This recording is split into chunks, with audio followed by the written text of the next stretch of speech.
Record today, David? There we go. Perfect. That was my question. I was just hitting record as you were asking the question. Great minds think alike, Drill. Yes, sir. All right. So let's move on to our next slide and get to our items. So we got committee updates, announcements. We have urban forest plan updates, and we'll be welcoming the Boston mayoral candidate, Michelle Wu, at 11:30. So who has, let's start with the community updates or announcements. And please raise your hands as well. We have anything to say. All right, Melissa. Well, I put it in the chat. It's spectacular and everyone should come over and see it. We had about 120 people digging holes in the ground, and we have now planted the first Miyawaki forest in the entire Northeast in Cambridge. We did it with a blessing from women who came all the way from Yakima. Native American women, indigenous women came and blessed our field before we did the planting, and it was just a fantastic. It's been in the ground for about 2 weeks, and so we should have a dense 4-story forest growing up there, and it's spectacular. And it can happen in a space as small as 6 parking spaces. You can plant a dense, sustainable forest with native species. I think we have over 50 different native species in there. And it was just an amazing community event. It brought incredible numbers of people together. And I just want to encourage people to think about it. I could see this happening in Boston.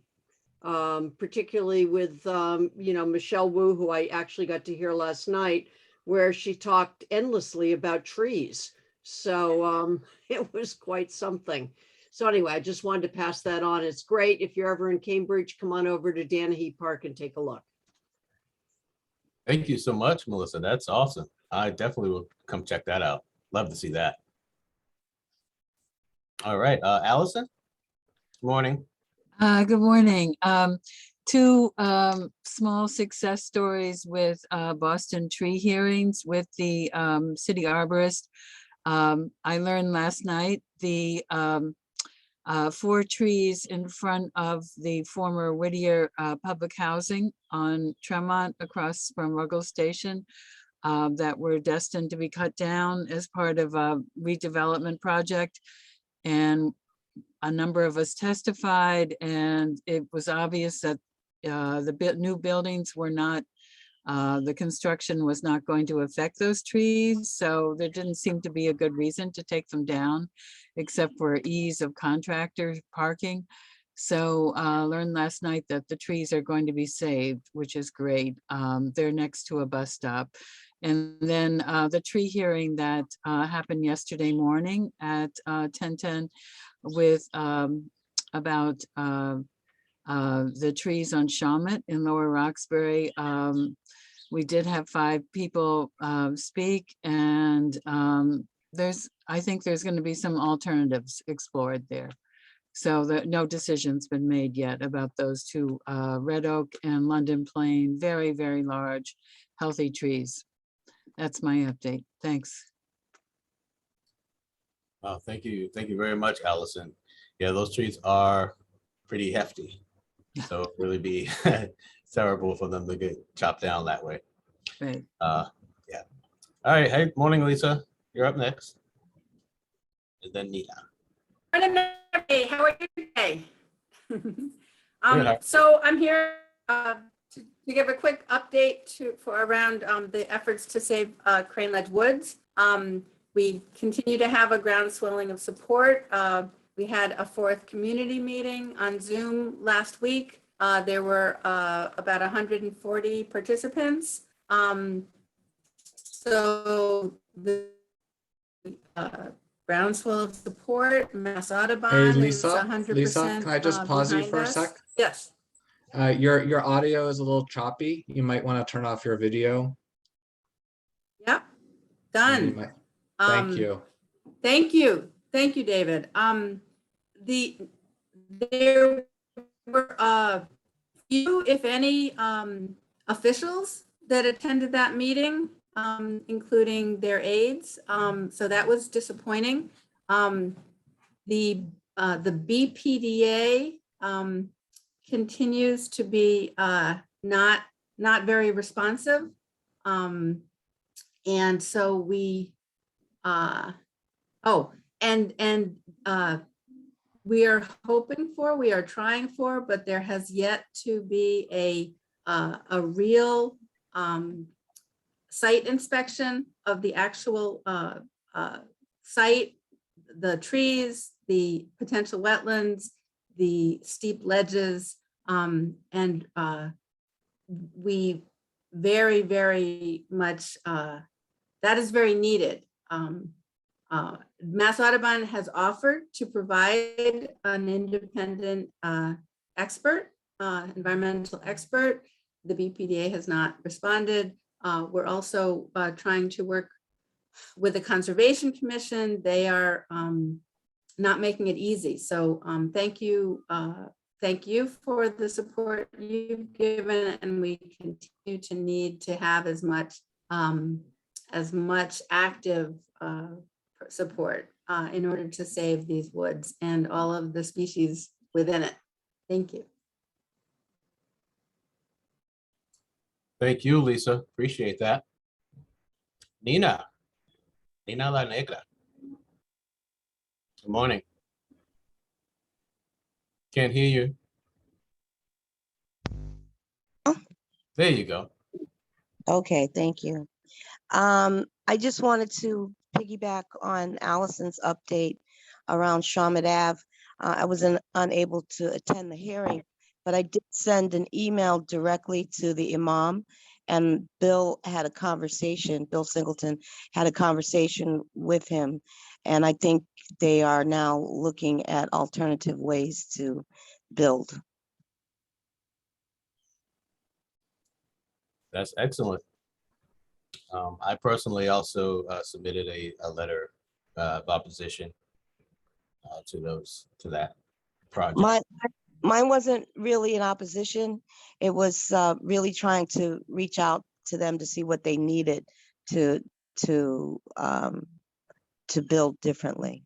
And I've sent him some funding sources that he might look into to help him with that. All right. Thank you, Nina. Thank you. Nina, can I ask you, did you have anything else you wanted to add about anything else, or are you good? Anything else like? Did you want to mention anything about Mount Leocass, or you good to go? Well, no, we're moving right along.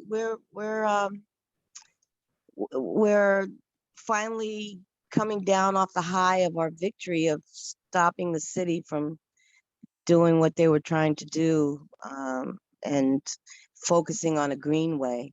So I'd like to extend an invitation to everybody on this call and beyond. We're especially interested in abutters, but really folks that want to envision and help design the greenway. So that's our next phase. And in case you don't know what I'm talking about, some of you might not. Melnia Cass Boulevard, which extends from Mass Ave all the way to Columbus Ave, it has a beautiful treescape that was under attack. The city wanted to take 200 trees out of the 600 or so that are there. And we've been fighting them for 10 years. And some of you on this call have been involved in that fight. But it really intensified when they were on federal deadlines for getting a certain amount of money. And I'm curious as to whether that money is still available for the Greenway, but that's neither here nor there right now.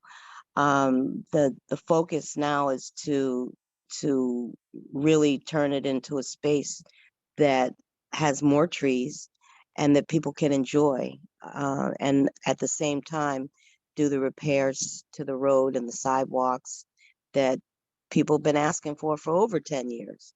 So that's an update on Friends of Melnia Cass Boulevard. And UNLR is in the process of updating its community garden, which should add just another feature to the Greenway. Awesome. Thank you, Nina. Appreciate it. All right. All right. Any other updates? Any other hands raised I can't see here? Hey, Rick. Good morning. You're on mute, sir. Yes, thank you. I just wanted to follow up a few things Lisa Beatman was speaking on Crane Ledge.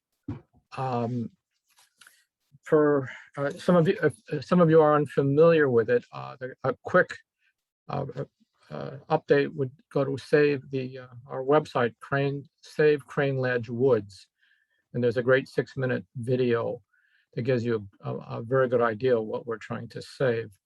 It's 24 acres. The largest unprotected forested area in the city. If it was all cut down, that would wipe out all the tree planting gains in the whole city for a 5-year period from 2014 to 2019. So it's a significant treasure in this wooded treasure in this city. So that is what at stake right now. We have a petition. If you also go to our website, if you haven't been there, there's a petition to sign. We're over 3,000 signatures now. And, different letters you can sign to places to send support letters to. We have ongoing conversations with the Chief Environment, Mary Alma White Hammond, and are hopeful to make some progress on that side. So that, and also the church, we've been the ownership of this land is Jubilee Christian Church, and we have some discussions with them. So that's where we stand. Thank you very much, Rick. Appreciate the update. David, how are you, sir? Good morning. Good morning. I wanted to just announce 2 things. First of all, and actually, Jarell, you can announce these, the upcoming events. I'll leave that to you to share with the group. But I wanted to share with folks that I believe it was last week, I can't remember now, in partnership with the Gas Leaks Allies, we convened urban forestry groups from across the state, all the way from Springfield to Boston. We had people from Quincy and Winthrop. We're calling it our Mass Urban Forestry Roundtable. And the idea is to connect people to each other about the work they're doing, but also think about how we can advocate at the state level for urban forestry. So we're going to have a second meeting coming up. If you are interested in learning more, please reach out to someone at our staff and we'll connect you with the right person. We should be hearing from about a couple of bills at our next meeting at the state level, including the municipal reforestry bill and an update to Chapter 87, which is the Public Shade Tree Act. We want legislators to be joining us and sharing information about those 2 bills. So there's exciting stuff happening on that level too. I wanted to make sure people knew about. Thank you, David. And yes, we do have, Speak for the Trees we have 2 upcoming tree giveaways, one happening on Saturday, October 16th, and the following week on October 23rd. Our Mattapan tree giveaways are happening at City Natives on 30 Edgewater Drive in Mattapan. I'll put a link to our events page there where you can encourage people to sign up and register for trees. And yeah, our event's being sponsored by Stop and Shop, the Arbor Day Foundation, Chip Drop, the trustees, and we have a lot of other community partners that do work in and around Mattapan. So we're definitely happy to have these events coming up. and excited and really, really ready to help, get the tree canopy going in Mattapan. There's a lot of trees that need to be planted there, and we trying to get as many registered as possible. So please spread the word. I put a link in the chat, and you can also find some information on our Facebook page, including some graphics and stuff like that.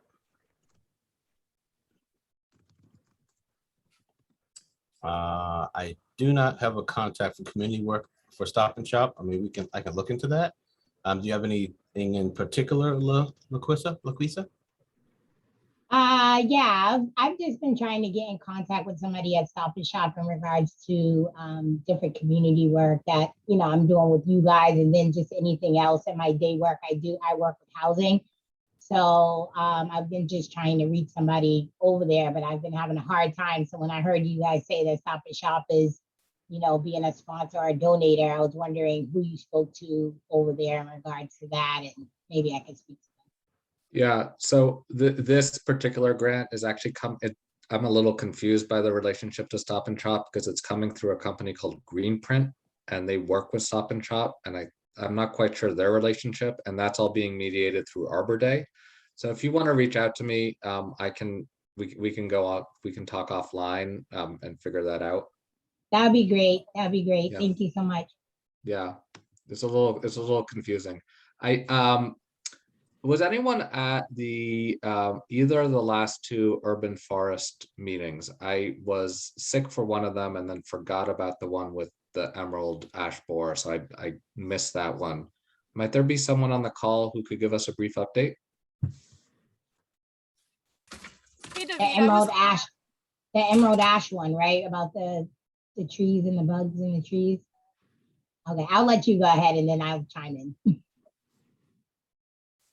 LaQuisa, if you're there, go ahead.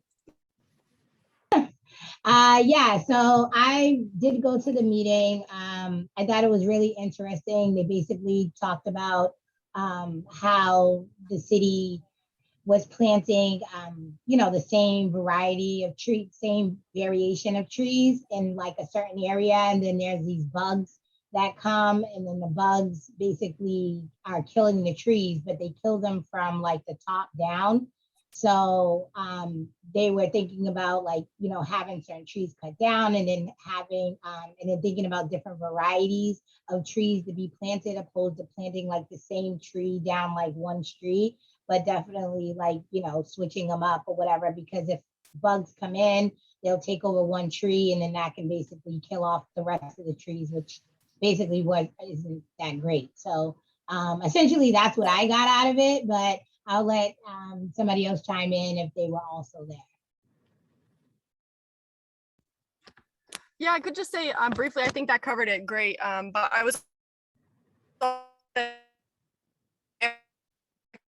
for anybody who doesn't know me, and we do treat some trees in Emerald Necklace for emerald ash borer. It's a treatment that has to be applied every 2 or 3 years, depending which trunk injection you do. And it can save some of our really large heritage trees that have special meaning. Those trees it's like a preventative thing. So you do it every 2 years. It does have a cost associated with it, so it's not like you could treat every single tree. Just for others, it's also known that of the street tree inventory that Boston just did, ash trees only make up 4.3% of that inventory. And for our inventory in the Emerald Necklace, we only have 270 ash trees in total in our inventory out of like 10,000. So we're not in as bad of a place as other cities maybe, but we are thinking about the strategies for treatment. I'm happy to talk more about EAB or other invasive insects with anybody as well, because I do a lot of contracting for the treatment and prevention of this type of thing. So that's my update. Thanks, guys. Someone had mentioned to me that the distribution, even though it's only 4%, that the distribution is not inequitable, but uneven, that there are some communities where it's a lot higher. And there's going to be severe, and this is all secondhand, I wasn't at the meeting, that in some communities, the removal of you can either treat, as Erica said, or these trees have to be removed. Treatment is not an option for hundreds of trees. So someone had mentioned to me that there are some neighborhoods where there's going to be a severe reduction in tree canopy. And it's going to be uneven, as that some communities are really going to be hit a lot harder. Am I saying that correct? Is that what was mentioned in the talk? Yeah, well? and they actually, hi David, this is Christine. And so I was also on the call, and there were like some charts and different things that they did speak about and explain on how, you know, where some of these, I guess, invasive bugs are and these insects and what they're doing, and being able to figure out like how they're going to manage this obviously is not the easiest thing in the world. But considering, you know, there are certain areas of the city where they are more prominent than others, and figuring out like, you know, if they take them down, you know, are they going to replace them and how to go about doing that? I mean, obviously there's an entire process. And Mariama also spoke to the fact that she has gone to other cities, and, you know, they did a lot of comparison as well when it came to, you know, what, I mean, and we're not talking big cities, we're talking, you know, like Cincinnati and, you know, different areas across the country, because everything isn't always apples to apples. And so she also mentioned when she had gone, I think, to Philly, and, you know, the different programs and the different things that they're doing, and how they've been working. But it's interesting to see how other cities are doing so much more, unfortunately, than what Boston is. But at least they have a, you know, a process to figure out what the next steps are going to be, which is at least a step in the right direction.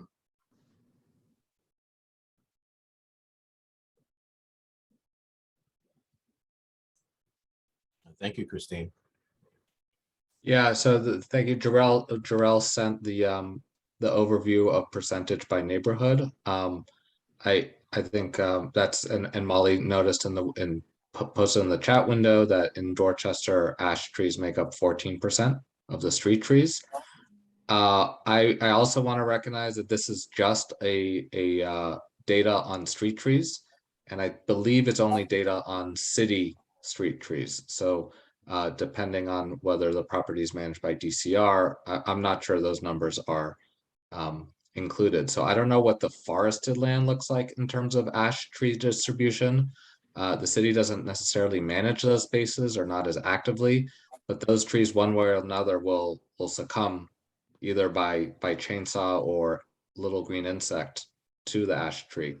I know that the city's also doing a fuller inventory analysis using remote sensing of some sort. I don't know if we're going to get more accurate data on the entire forest, but it's an issue. It's a major issue.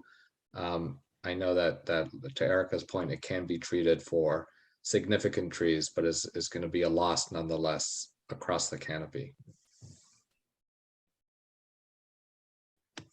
David, can I also add something else? Please, yeah. So I actually am on the Boston Urban Tree Community Advisory Board.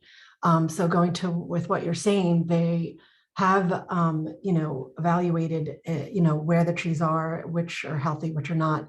And there is a big difference between those that are on private versus public versus city versus like there are so many different categories. You know, it's like overwhelming. But at the same time, they are trying to figure out, you know, the best way to make sure that they're being accurate and, you know, which ones they can actually do something about to keep them healthy. And, you know, we've only had a couple of meetings, you know, like workshops, but it is a, you know, continuing in a long process on how they're doing things. And as well in trying to figure out, you know, when people want to chop down a tree, what that means and how it's going to be almost allowed or not allowed, and whether or not people are going to get fined. And, you know, obviously dealing with developers, that's also another issue. And, you know, there are empty lots that have trees and, you know, so they have the breakdown, they have all the, you know, a lot of the data, but there is definitely insufficient because it doesn't include certain areas. or if it's owned by, like the Rose Kennedy Greenway, or, like the Friends of, whatever it may be, or certain parks. They don't always have the actual numbers for certain parts of the city. But the analysis does continue, and, it's being evaluated, and hopefully we'll be able to come up with something that works, so that this way we can keep the tree canopy that we have, and add to it, as opposed to losing, because apparently that's what's happening, is that we lose more than we're adding, which I'm assuming most people already know. Thanks. Thank you, Christine. All right, well, it looks like we are still waiting for Councilor Wu to join us. I want to take this time to thank Dorothy and Celeste and David for coming up with some the questions for Councilor Wu, and having good discussions about it, on how to form these questions and what we should ask, and how we should remind Councilor Wu about the letter that we sent back in June. Allison?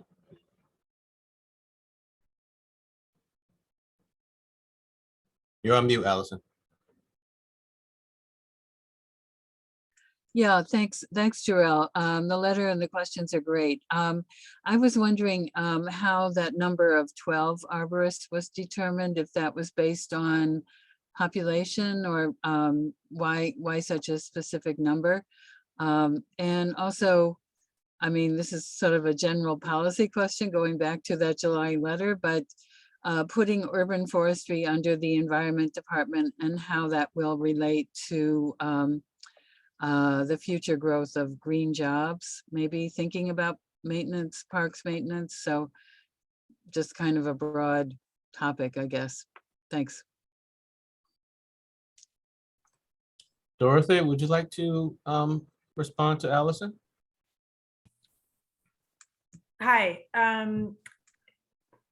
I will just preface by saying that the group here really helped develop those original proposals. And I remember myself looking at some of the other cities around the country that have information easily publicly facing about their urban forestry staff. And I was surprised to learn that some other cities have really robust arborist numbers in their staffing. I can't say how that specific number was selected. I think the group agreed that that was a good number in terms of comparability to some of the other cities, but could it be more? Of course.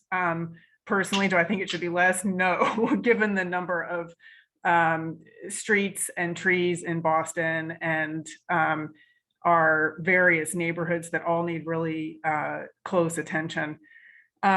Your other question about which department and how that relates to green jobs, I think probably somebody else on the call is better equipped to answer that one in particular.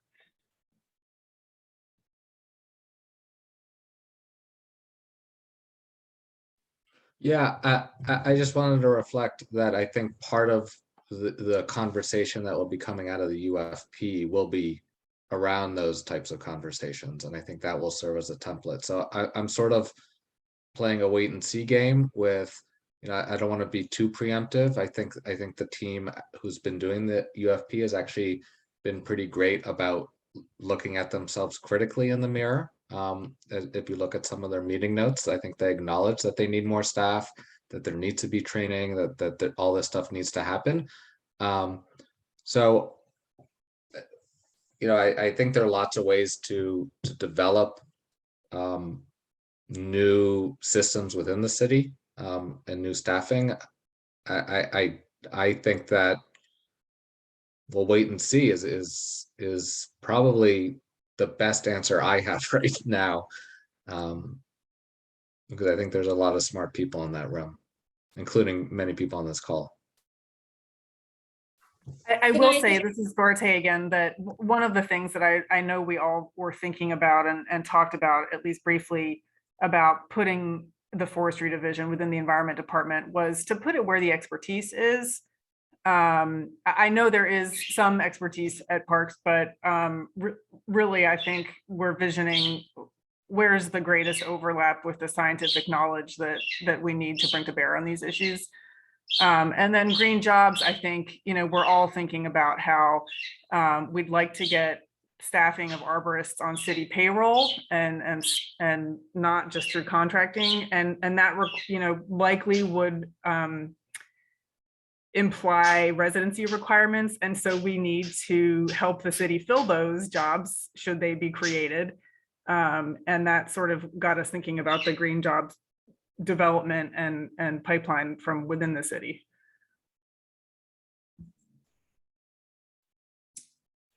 I just wanted to jump in here and mention that American Forest is subcontracting on the UFP, and our role is to work on the career pathways recommendations. So my colleagues and I think maybe Sarah Anderson has spoken with some of you. She leads our national career pathways program.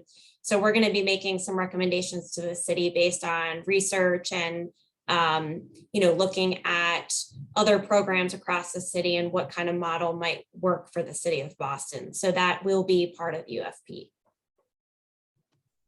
And I'll reveal my cards a little bit here. I actually was late to the pre-meeting for this because I was on an amazing call with the president of Roxbury Community College and Christina Bizanson over at UMass Amherst, thinking about how we might create a program at Roxbury Community College. She's very interested, thinking about, basic certification.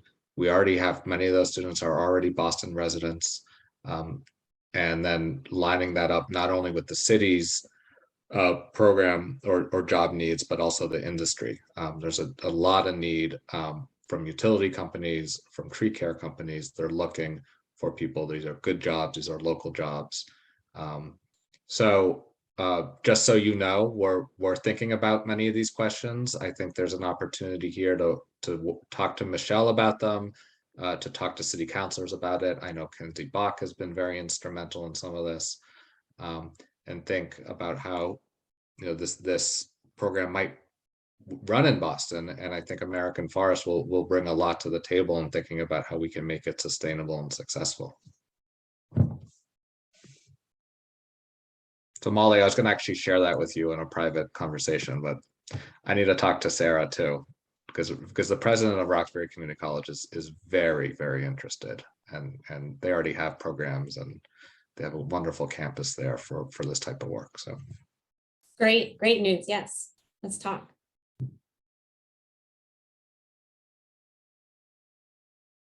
All right, well, thanks everyone. The conversation is great. We are still waiting for Councilor Wu to join us. We were notified that she'll be joining us soon. So we just give her some time. And so while we wait for Michelle, I want to put in a plug for our tree giveaways. We still have dozens of trees to be given away next Saturday and the Saturday after. The events are happening in Mattapan, but they're not only for Mattapan residents.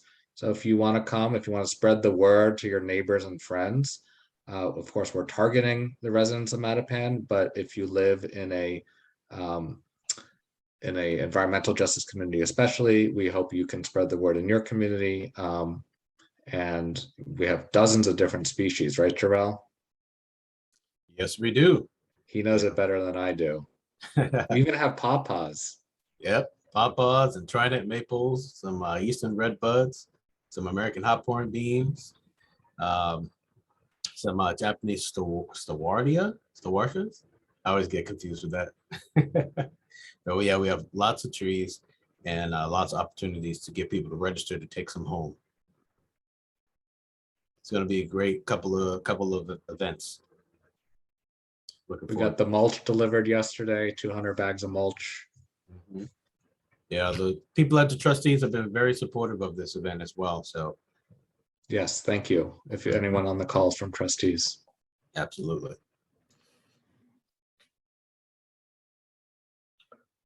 Where and when exactly?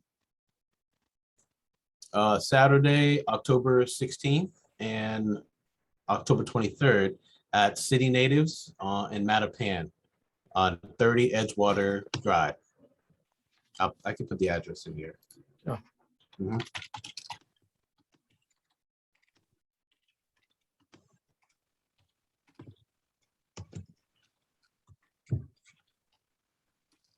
I mean, The people would have to plant the tree themselves.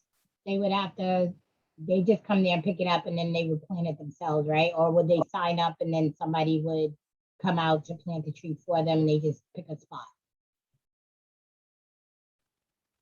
they Yes. plant, Oh, yeah, go ahead, Joel. Yes, they would plant the tree themselves.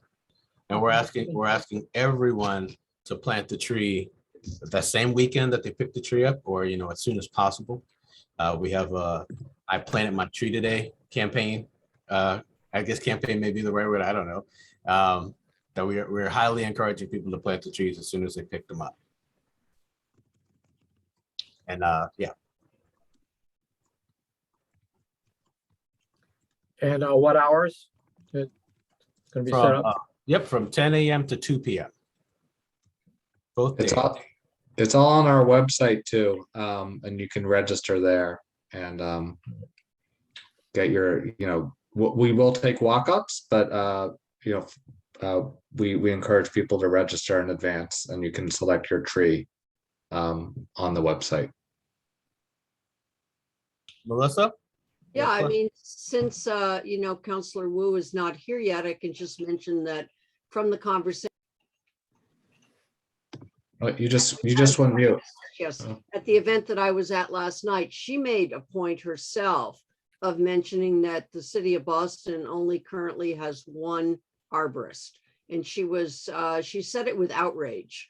And she said it with determination that that was no longer going to be the case. And she spent considerable time, again, without prompting, without a question, talking about tree canopy in Boston. And she went on at great length about the urban heat island and the differences in temperatures and the rest. And so I would say, just looking at the questions, that this is an area that you can expect her, I would guess, and may surprise no one, that she'll be both, I think, very knowledgeable. I do not work for her campaign, but I'm just reflecting what I heard from her last night. What event was this, Melissa? This was a fundraising event, actually, outside of the boundaries of Boston. Do not say that, because she said jokingly that she's not allowed to step outside of Boston, but she did briefly. We were in a backyard outside under a gorgeous canopy of trees. And, her entire first part of her talk, which must have gone on for maybe good 8 minutes, 10 minutes, she started right off with climate change. And then she moved right into trees with that. And then there were some follow-up questions, where she raised the point about the city only having one arborist, and that wasn't going to change. And then she got into her Green New Deal and spoke a lot about her idea for an urban conservation corps, that one of the things would be to train people to learn about trees and planting of trees, et cetera. So I think she's sort of speaking your language, David, about Roxbury Community College and the rest, and trying to kind of grow this within the city of Boston. So I'm kind of just giving a preview. I'm not pretending I'm filling in for her, but having just heard her last night on these topics, I thought I'd just fill the time by letting you know what she says without being prompted or without being asked. So. That's awesome. Thank you, Melissa. Lisa? Yes. So just to give a really graphic live example of what's happening, partly due to the lack of city tree arborists, the developer who wants to clear cut the 14 acres at Crane Ledge Woods, their proposal is rife with inaccuracies about the stating that the forest it's all diseased, it's the invasives are choking the life out of the few native trees. And this their arborist that they hired is somebody out of the South, and is a I Googled her, and she's a developer's arborist. And so the city is, if there were more arborists, perhaps the city would have less excuse to accept the misrepresentations that developers give about the natural assets on our land.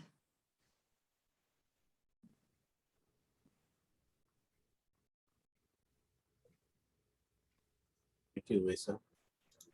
Just like any other profession, there are hired guns out there. You don't have to look far. Cigarette industry, oil industry, are hired people who are hired guns. Right.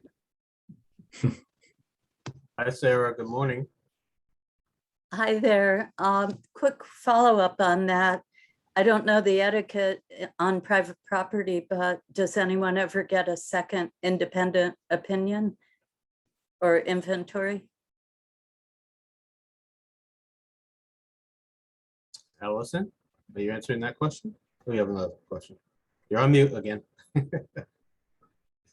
Yeah, I don't know the answer to that, but I know that putting pressure on the BRA to require an arborist survey of a site where a project is being proposed, where there's existing trees, should be also a requirement in the future, whether it's private, public, or whatever.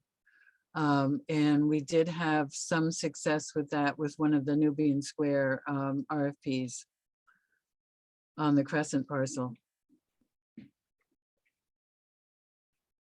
requiring an arborist official evaluation. I wanted to talk more about the arborist positions because just a year and a half ago, there actually were 3. So I believe they're unfulfilled hires. They're vacancies right now, and that's a concern.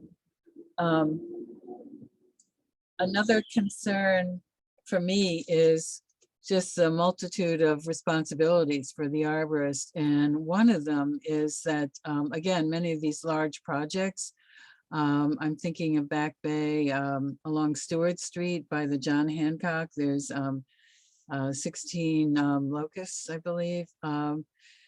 There's a separate MOU for their management and maintenance. And so the arborist has no involvement with those MOUs. And that's an issue. That's a concern going forward that I guess you guys involved with the urban forest plan maybe can talk about. But each time when Max came on a while ago, a year and a half ago, when Greg left, he's not familiar with some of the older MOUs. So anyway, okay, Michelle's here. I just wanted to say, I wanted to welcome Councillor Wu. Take it away, Jarrell.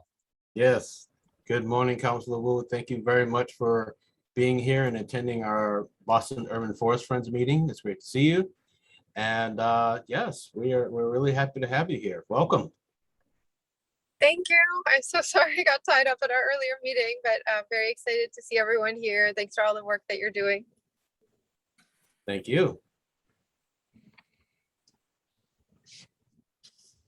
So, Councillor Wu, we had shared a couple of questions with you, and I want to acknowledge we'd also invited Councillor Asabi George, and she wasn't able to join, but I wanted to give you a chance to just reflect back on the 3 questions we had shared, and I'll read them back to you because I see you're in the car.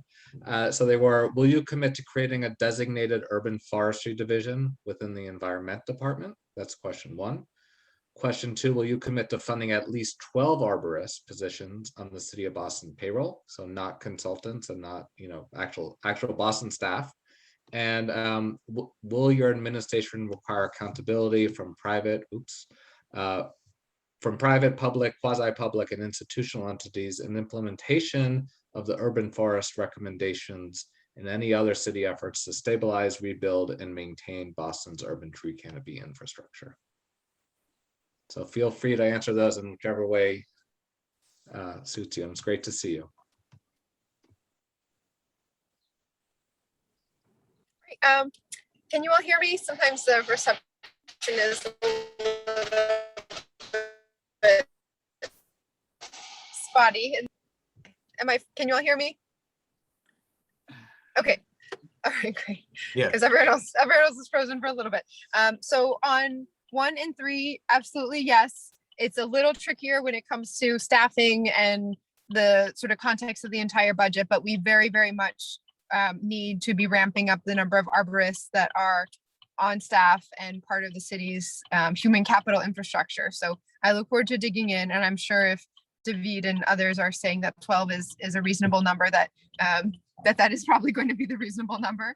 But I will just say on urban forestry in general, far too many conversations that we've had about why we're not seeing replacement trees quickly enough, why the timing and care of new trees ends up costing us more money in the long run because we're not providing supports for those trees to really take root and survive the early planting, issues around how we see interactions with private development. I mean, these are all areas where having a dedicated division would make a big difference.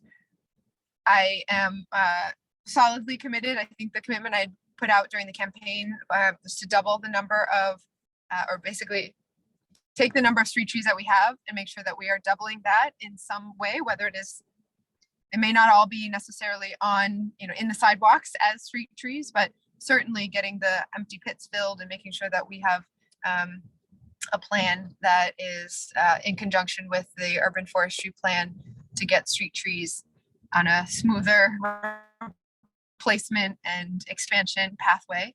This is I was just saying last night at an event, the most effective green technology that we have, and also so tangible and actionable. So I want to thank you all for your work. I've been really grateful to be with you in all sorts of different settings,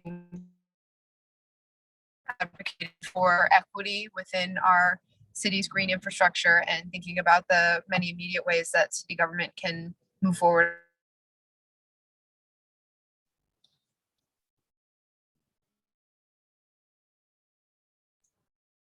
Thank you so much, Michelle. Thank you very much. I wanted to open up the conversation to folks here on the call to ask any questions. I know there was interest as you were before you came in about green workforce development issues and how that might tie into this. But before I do that, I see Rick Yoder has his hand up. So go ahead, Rick. Yes, this is Rick Yoder. Hi, Michelle.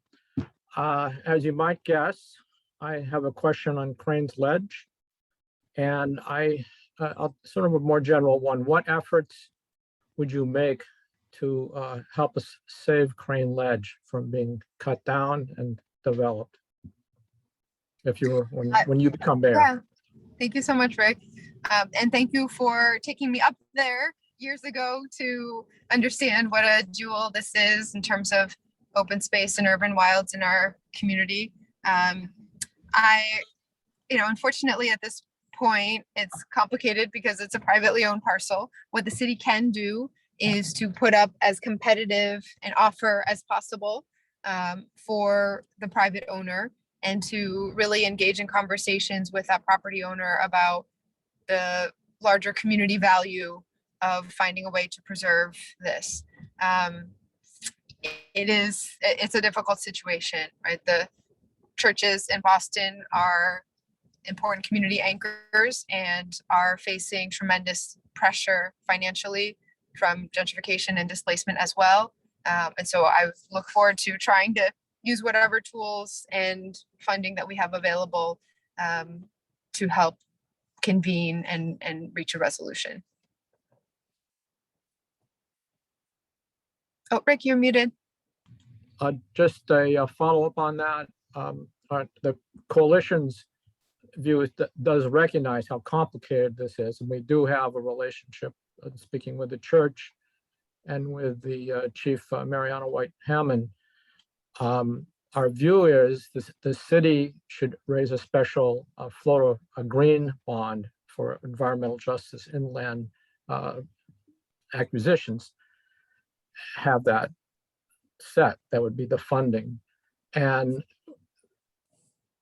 And also the mayor's office, we believe, has the power to direct, to have conversations with the developer and ask them to withdraw with some small compensation. So that would open up the opportunity, because if things go along as they are, I'm quite unfortunately, I think the developer would be approved by the BHA or the BPDA one way or another. So those are the sort of the way forward. The bond, talking to the developer, and then negotiating with the church. And I wonder how that, what your take is on that. We will try to use every possible tool that we can use. There's no guarantees when it's a private parcel, unfortunately. Yeah, our take is they would be willing to sell to the city if the city is willing to. Hey, Rick, I want to just have a Okay. moment to, I see Nina's hand up. I know Councilor Wood's been very involved in this and appreciate your efforts on this. Nina. Thank you. Hi, Michelle, Nina Lanagada. Nina, could you just talk a little more into the microphone? We have a hard time hearing you. Is this any better? No. No? Oh, geez. We can hear you, just you're very hear you. quiet. Okay. Okay. I just wanted to follow up on what Rick was asking. I'm not familiar with the Crane Ledge situation, but I understand it's owned by Jubilee Church. Is there any are they selling the land outright, or is the developer developing it for them? I don't think we're that far down to have settled all the details yet, but my understanding was that it might have been a sale that's been proposed. I again, I don't think anything is finalized, but. Okay, and then the other question I have about the land, is there a land disposition agreement on the land, and is it in an urban renewal area? I do not believe so. For both of those questions. Okay. And yeah, so, there's the urban renewal areas. The maps are much more concentrated towards downtown. Yeah. Are there any deed restrictions? I'll have to check I don't think there are additional deed restrictions. So I think it is just bound by what the zoning is. And I am actually, honestly, I'm not exactly sure which part of the zoning subcode this parcel falls under. Others, Rick might have more details there. Yeah, I think if you go to the website, Nina, or you talk to Rick and Lisa, they probably have answers to those questions. I see Claire's hand is up. Thank you. Thank you. Hi, Michelle. It's Claire Corcoran. How are you? I'm okay. I was wondering, so a lot of the fights that we see about trees are often on school grounds or public housing, or other city projects like BPDA projects. So can you talk a little bit about how your leadership would encourage a shared goal around our urban canopy among all city properties and other levels of government?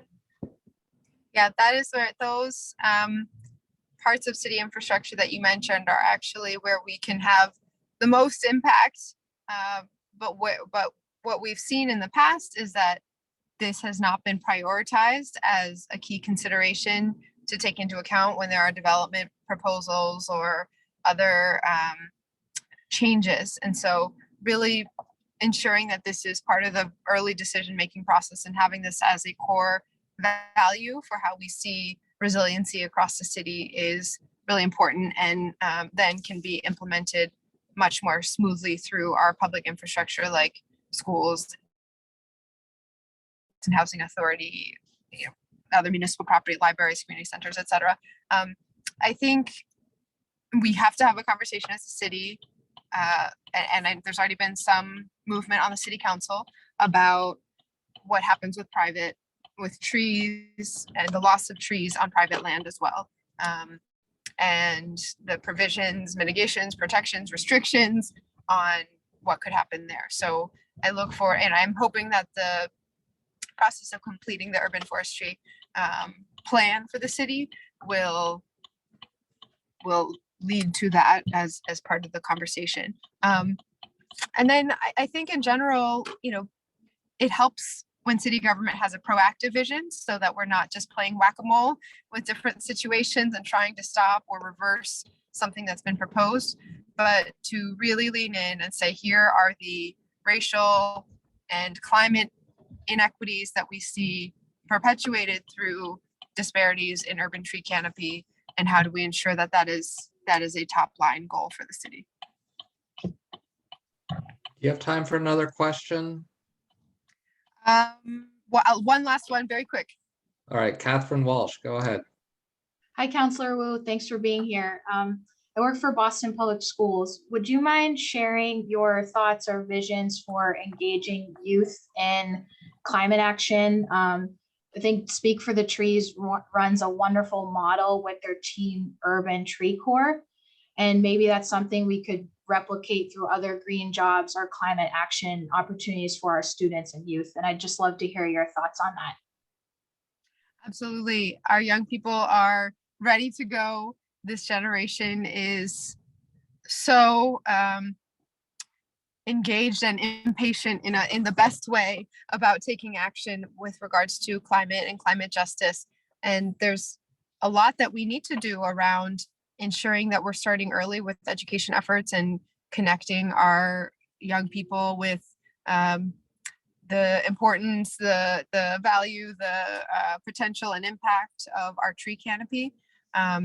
And you could think very creatively about partnerships with schools where a significant amount of the goal that we've set out in terms of planting new trees could be with adoption programs where our schools are maintaining and coordinating on large chunks of this, whether it is on school property or not. And so I think there's a lot of potential there for the partnerships to not just help with kind of shaping policies through connecting with leaders of the next generation, but immediately creating the partnerships for infrastructure and workforce development. Well, thank you, Councillor Wu. Thank you for joining us. Enjoy this beautiful day with the beautiful trees. And I wanted to extend an invitation to you, if we haven't already, to a couple of tree giveaways that we're running at Speak for the Trees. I believe I've shared it with your staff, but we hope to see you either the 16th or the 23rd in Mattapan. Great. I think you've been to a couple of our events, and it would be great to see you again. All right. Thank you, everyone. Thank you. Yes. Thank you, Council, for taking out the time today. Have a good Bye. one. Have a great day. You too. All right, everybody. Well, thank you all for being here today and attending today's meeting. We greatly appreciate it. If there's anything else that anyone needed to, should we hop off now? Anything? Good to go? Yes. All right. We can leave this room open for additional conversations, but otherwise, go out and enjoy the trees today. Yes. Yes, definitely. Well, thank you. Nice to see you, Bill. Thank you as well. All right, so we'll see you all. We'll see you all in November. Okay. If not before, in Mattapan. Oh yeah, come to our tree giveaways. When is it again? Just could you underscore the time? It's Saturday, October 16th and the 23rd. Both events are from 10 to 2 p.m. And they will be exactly where? At City Natives in Mattapan. In Mattapan. Yeah. Okay. All right. Well, thank you. I'll definitely try to get down there on Saturday. All right. Thank you. Thank you, everybody.